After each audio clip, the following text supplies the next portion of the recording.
Bom dia, na paz do Senhor Jesus. Quero compartilhar com você uma palavra que fala sobre batalha espiritual. A luta contra as hostes espirituais. Nós vamos ler em Efésios 6, do versículo 10 até o versículo de número 18. Uma passagem bastante poderosa, que nos garante armas espirituais para a batalha, para a guerra. Diz assim: quanto ao mais, sede fortalecidos no Senhor e na força do seu poder, revesti-vos de toda a armadura de Deus, para poderes ficar firmes contra as ciladas do diabo. Porque a nossa luta não é contra o sangue e a carne, e sim contra os principados e potestades, contra os dominadores deste mundo tenebroso, contra as forças espirituais do mal nas regiões celestiais. Portanto, tomai toda a armadura de Deus, para que possais resistir no dia mau, e depois de terdes vencido tudo, permanecer inabaláveis. Estais, pois, firmes, cingindo-vos com a verdade, e vestindo-vos da couraça da justiça, calçai os pés com a preparação do evangelho da paz, embraçando sempre o escudo da fé, com o qual podereis apagar todos os dardos inflamados do maligno. Tomai também o capacete da salvação e a espada do Espírito, que é a palavra de Deus, com toda oração e súplica, orando em todo tempo no Espírito, e para isso vigiando com toda perseverança e súplica por todos os santos. Também por mim, para que seja dada no abrir da minha boca a palavra, para com intrepidez fazer conhecido o mistério do Evangelho, pelo qual sou embaixador em cadeias, para que em Cristo eu seja ousado para falar como me cumpre fazê-lo. Lemos aqui até o versículo de número 20. A vida do homem aqui na terra é de luta, de batalha. A gente sempre fala que existe uma luta para você nascer, para você viver, para você sobreviver, e uma luta também para ganhar o céu, a salvação.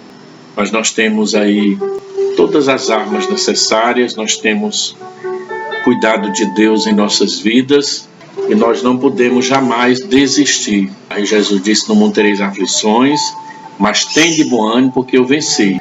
Aquele que nos chamou, ele garante todos os recursos para que possamos conquistar o impossível em nossas vidas. É o direito de morarmos no céu e estarmos eternamente com ele.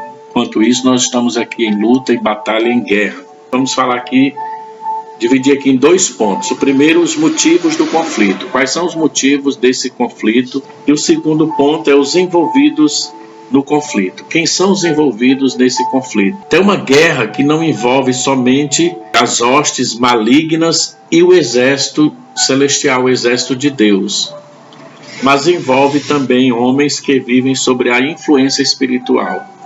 Tanto pessoas que estão envolvidas aí do lado das trevas, que muitas vezes são usadas para matar, para destruir, são pessoas usadas pelo mal, que precisam ser libertas, estão envolvidas nesta batalha, quanto aqueles que entregaram a vida para Jesus, que precisam lutar contra a carne, lutar contra o diabo, lutar contra o mundo, e ser um vaso, um instrumento usado por Deus para levar o bem, para trazer a ordem e para fazer aquilo que é correto diante do Senhor. Então há uma guerra, uma batalha. Em Efésios, no capítulo de número 6, o versículo de número 12, diz assim: porque a nossa luta não é contra sangue e carne, e sim contra as hostes, contra os principados e potestades, contra os dominadores deste mundo tenebroso, contra as forças espirituais do mal nas regiões celestes. É interessante nós observarmos essa verdade. A nossa luta não é contra o irmão, a nossa luta não é contra as pessoas, mas é contra principados e potestades, dominadores que dominam muitas vezes as pessoas. Por isso que nós temos que aprender a usar as armas que Deus colocou à nossa disposição. As causas do conflito, como surgiu esses conflitos, os envolvidos nessa batalha espiritual, nessa guerra, as estratégias de guerra e as armas dos que estão envolvidos no combate. Você está na batalha, você está na guerra. Aí Jesus disse: eu não vim trazer paz, ele é o príncipe da paz, e ele é a nossa paz, mas ele também veio trazer divisão, guerra. Quando uma pessoa entrega a vida para Jesus, já começa ali uma batalha.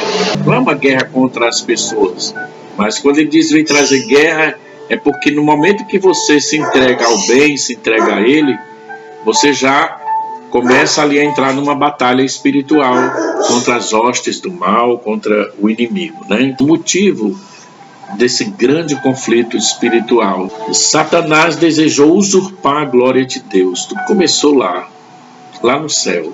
E nós vemos isso aqui, irmãos, em Ezequiel capítulo 28, do 14 a 19. Tu eras querubim da guarda ungido e te estabeleci. Permanecias no monte santo de Deus, no brilho das pedras andavas. Perfeito eras, e nos teus caminhos, desde o dia em que fostes criado, até que se achou iniquidade em ti. Foi criado, na verdade, por Deus, e ele ocupava um lugar especial entre os querubins. E ele intentou ser maior do que Deus, ele desejou. Mesmo sendo criado por Deus, ocupando uma posição tão especial lá no céu, no meio dos seres angelicais, como diz aqui o texto, se você continuar lendo, você vai ver. E ele caminhava bem, até que no versículo 15 diz: até que se achou iniquidade em ti. Ele se encheu de orgulho, ele acreditou que seria possível exaltar-se sobre o próprio Deus. E ali ele começa a arquitetar um plano a fim de usurpar a glória de Deus. E aí onde Satanás ele começa a criar esse conflito e a começar aquela grande batalha, porque ele quis ser maior do que Deus. Então ele foi lançado aqui na terra com a terça parte dos anjos caídos, que se transformaram em demônios. E aí surge esse grande conflito lá no céu e acaba chegando aqui na terra. Seu alvo maior não foi alcançado. Satanás não conseguiu tomar o lugar do Criador. Deus cria o homem, a sua imagem e semelhança. Deus coloca o homem ali numa situação de bênção no jardim do Éden. Mas Satanás, que já estava caído aqui na terra com seus demônios, ele vai tentar destruir a criação de Deus, escravizar o homem, fazendo com que o homem possa pecar. Pecar, como nós já falamos aí, é errar o alvo. Então, para que o homem pudesse viver uma vida totalmente desconcertada na presença de Deus. E é isso que o diabo ele quer fazer, quer destruir o homem. Então, mas aí Deus prepara um meio pelo qual o homem pode ser salvo, pode ser restaurado, pode ser redimido, pode ser liberto, pode ser renovado, pode ser recriado em Deus, perdoado os pecados e feito uma nova criatura na presença do Senhor. É exatamente através da redenção efetuada por Jesus Cristo lá na cruz do Calvário. Por isso que a Bíblia diz que Deus enviou o seu único Filho para que todo aquele que nele crê não pereça, mas tenha a vida eterna. Esse é o plano de Deus, né? Então o diabo veio para destruir o homem, mas Deus abre a porta da salvação através do seu Filho para que o homem tenha o relacionamento restaurado com Deus através de Jesus. Então as estratégias do inimigo quais foram durante toda a história? Corromper a raça humana e tentar exterminá-la. A Bíblia fala lá em Gênesis que Deus ele olha para o mundo, irmãos, lá no início, ainda na época de Noé, vê que a terra estava corrompida à vista de Deus e cheia de violência. Então viu Deus a terra, estava corrompida, todo ser vivente andava corrompido e corrompendo o seu caminho. Então Deus diz a Noé: darei cabo a toda a carne. Ou seja, essa é a estratégia do mal.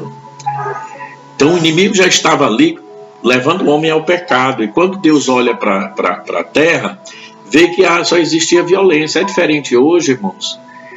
Estamos vivendo aí onde há um espírito de violência, né? O mal está dominando muitas pessoas. muita violência, muito engano, muita degradação, muita tristeza. E sempre quando a terra está dessa forma, Deus vai intervir de alguma forma. E tudo isso aí é ação do mal na vida do homem. E ali Deus se manifesta e ele fala com Noé. E manda Noé preparar aquela arca e ele vai destruir aquele povo por causa da violência, por causa do pecado. E tudo isso aí era ação, estratégia do mal sobre a vida do homem. Mas Deus sempre tem uma porta de escape para o homem. Então, ao longo da história, ele promove o extermínio dos meninos lá no Egito. Mas aí Deus usa aquelas parteiras, o faraó dá ordem para que elas matassem todo menino do sexo masculino, mas elas não obedecem a faraó. E aí Deus dá um livramento para aqueles meninos, onde surge ali Moisés. Você vê o inimigo tentando exterminar e acabar com a raça, com o povo hebreu, mas Deus dá escape e livramento. Induz Davi ao pecado. Tudo isso aí é ação do mal. Lá em 2 Samuel 12, de 9 a 11, Satanás ele vai tentar ali Davi, para que Davi peque com Batseba, para manchar, para acabar com a vida de Davi, para destruir, porque em 2 Samuel 7, versículo 12 a 13, você vai perceber que ali Deus já tinha dado promessas, né? Então, olha, farei levantar depois de ti o teu descendente, estabelecerei o reino eterno para sempre através do seu descendente, que seria Jesus Cristo, né? Da linhagem de Davi. Então o inimigo já vai ali tentando destruir, mas Deus sempre vai agir e trabalhar, porque Davi se humilha, Davi pede perdão, Deus usa Natã ali para revelar o pecado de Davi, mas o inimigo sempre tentando usar das suas estratégias para destruir o homem, para acabar com a história que Deus está escrevendo na vida do homem. Ele faz todo o povo de Israel pecar, trazendo castigo divino sobre a nação de Israel. Em Lamentações capítulo 1, versículo 8, Jerusalém pecou gravemente, grandemente, por isso se tornou repugnante aos olhos de Deus. São estratégias que ele usa para separar o homem da presença de Deus. Tenta Jesus lá no deserto, ele se levanta contra Jesus lá no deserto, tenta o Senhor Jesus, mas o Senhor Jesus vence ele no poder da palavra. A luta contra o inimigo foi grande para que a glória de Deus fosse anunciada e o plano de salvação concretizado. Aí você vai pensar um pouco, irmãos, e ver quantas guerras, quantas batalhas, quantas lutas. Você vai passeando aí na história do cristianismo, você vai ver quanto sangue derramado por amor a Jesus. Quantas vidas que se perderam para que hoje o Evangelho chegasse até a mim e a você. Quantas batalhas travadas no Antigo e no Novo Testamento, né? Homens sujeitos a paixões como nós, mas que foram usados por Deus para enfrentar reis, para enfrentar homens poderosos, pelo poder de Deus, pelo poder da palavra, pela fé em Deus, e venceram as batalhas e as guerras e conquistaram com as estratégias de Deus. E muitos estão aí escritos na Bíblia, e Deus te convoca também para ser um vencedor. Deus te chama também para você vencer as estratégias do mal, usando as estratégias espirituais que Deus tem nos dado. Não sei qual a luta que você está enfrentando neste momento, mas eu quero dizer para você, existe uma batalha, uma guerra, mas o Senhor é vitorioso e Ele já venceu por você. Amém? Quem são os envolvidos nesse conflito? A batalha espiritual envolve dois exércitos com diferentes estratégias. O primeiro, o exército satânico, no lugar, o exército de Deus. Então, quem faz parte desse exército satânico?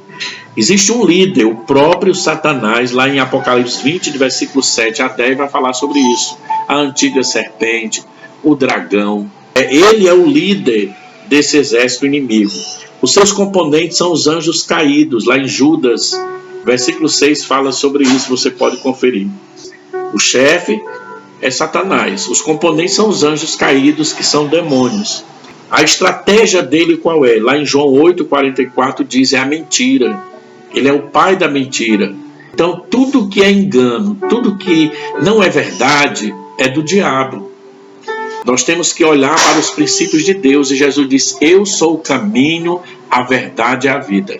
E o diabo, ele é o pai da mentira. Tudo que diz respeito à mentira provém dele, de engano, porque é a estratégia dele. Sua missão é o quê? Roubar, matar e destruir. João 10:10 diz. O inimigo veio para roubar, para matar e para destruir. Quais são as armas?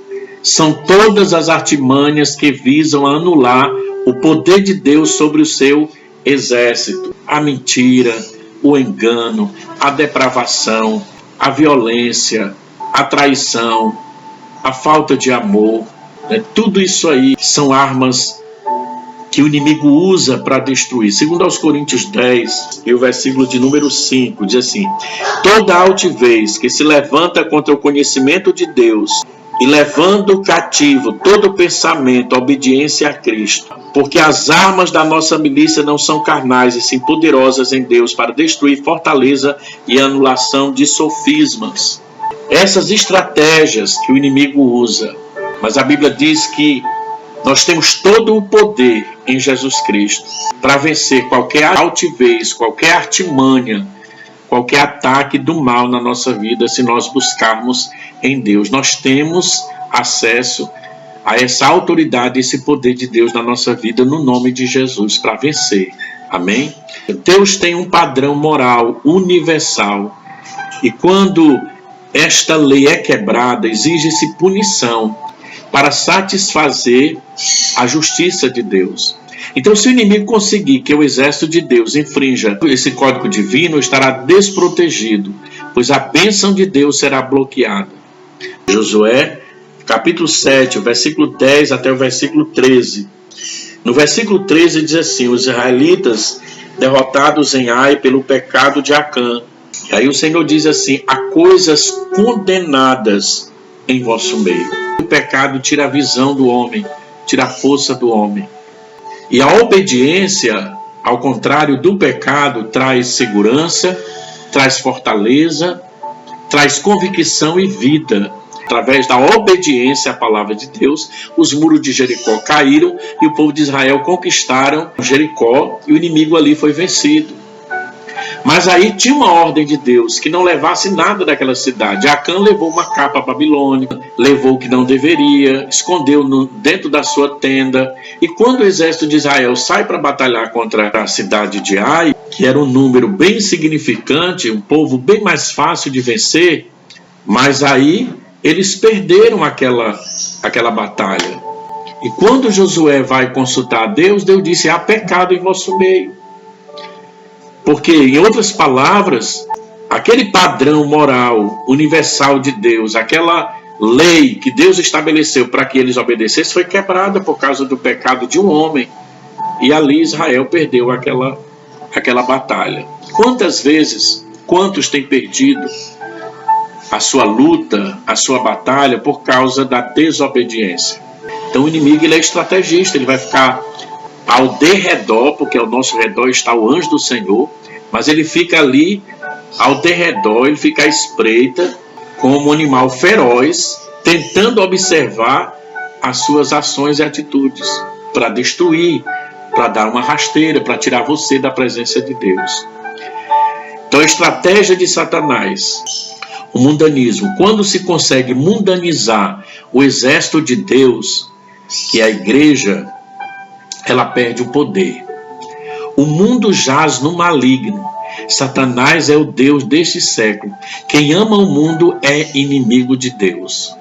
Quando o inimigo consegue mundanizar, a igreja, as pessoas, que a igreja somos nós, então você tem uma intimidade com Deus, você se separa para Deus, você coloca o seu coração, sua vida na presença de Deus, mas as coisas mundanas começam a te tentar e você começa a se enveredar pelo mundanismo.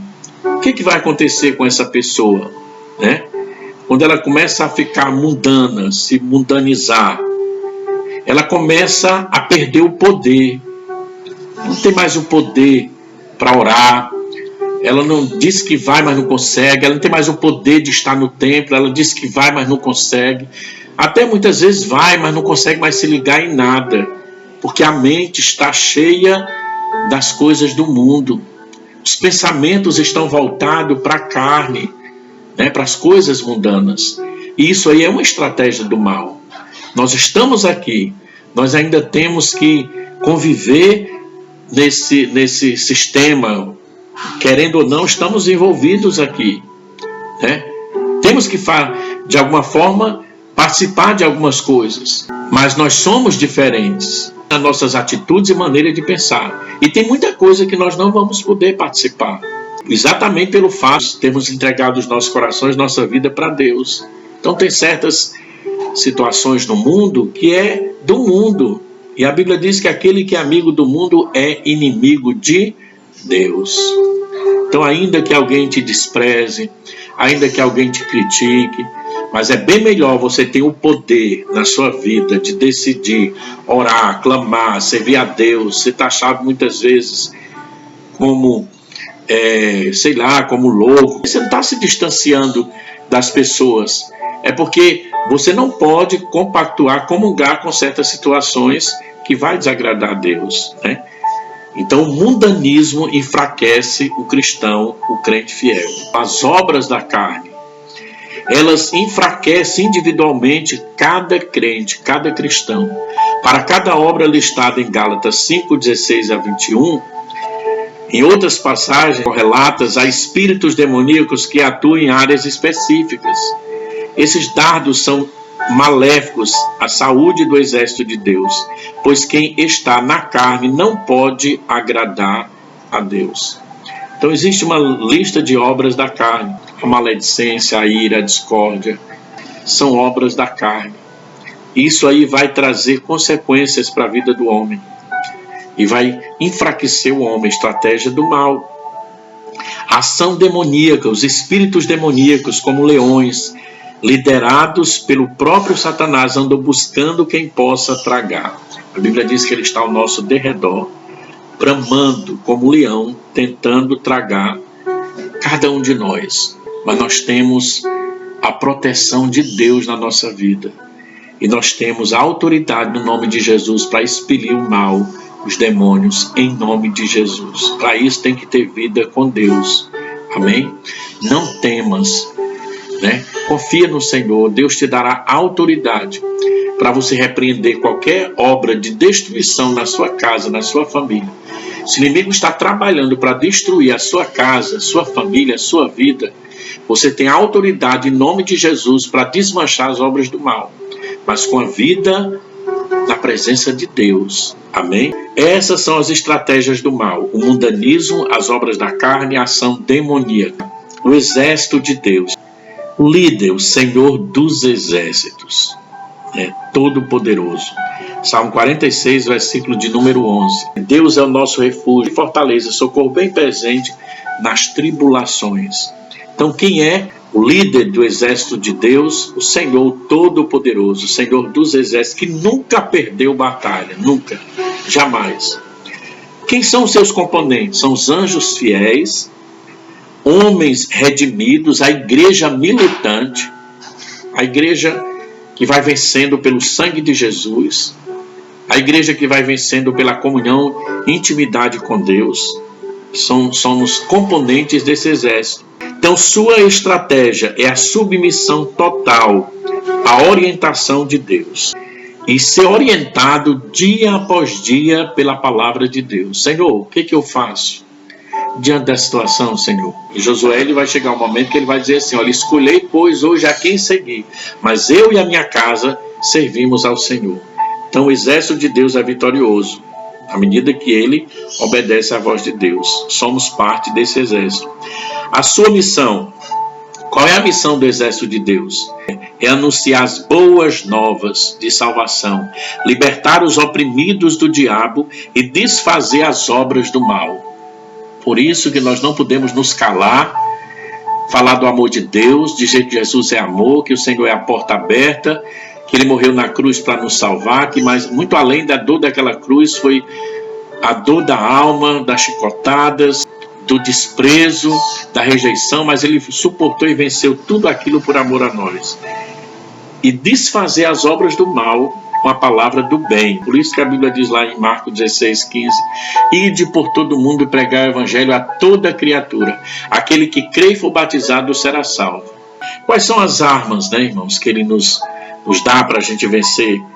Estão relacionadas em Efésios capítulo 10, do versículo 18, que nós lemos aqui como leitura base para a nossa meditação. São armas de ataque, são armas de defesa. Nós temos a oração, nós temos o capacete da salvação, nós temos a espada do Espírito, os pés calçados no Evangelho Santo da paz, a couraça da justiça. São armas espirituais que Deus nos dá para a gente ir para cima do inimigo ou para a gente nos defender, amém, do mal, mas nós somos mais do que vencedores em Cristo Jesus. Aquele que nos chamou te garante a vitória. Qual é a luta que você passa?